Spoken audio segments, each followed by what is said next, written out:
भद्रावती कोत्तागोड़म ज़िले के पालवंचा इलाके में इस माह की 3 तारीख को रामाकृष्णा नामी शख्स की अपने अरकान ख़ानदान के साथ इज्तिमाई खुदकुशी के वाक़े के सिलसिले में टीआरएस के रुकन असम्बली वेंकटेश्वर राव के फर्जंद राघवेंद्र को पुलिस ने गिरफ्तार कर लिया।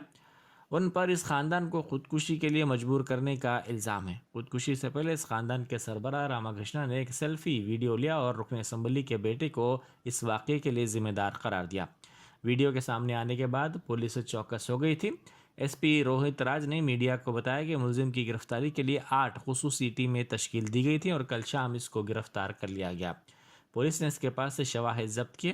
उन्होंने कहा कि मुलजिम से कई मुकदमात के सिलसिले में पूछताछ की गई। एसपी ने दावा किया कि मुलजिम ने इतराफ़ किया कि इसने रामाकृष्णा को धमकी दी थी। राघवा के खिलाफ जुमला 12 केसेस दर्ज हैं। पहले दर्ज मामलात की जांच की जाएगी। मुलजिम को गिरफ्तार करने के बाद मुआयने के लिए पालवंचा के दवाखाना मुंतकिल कर दिया गया।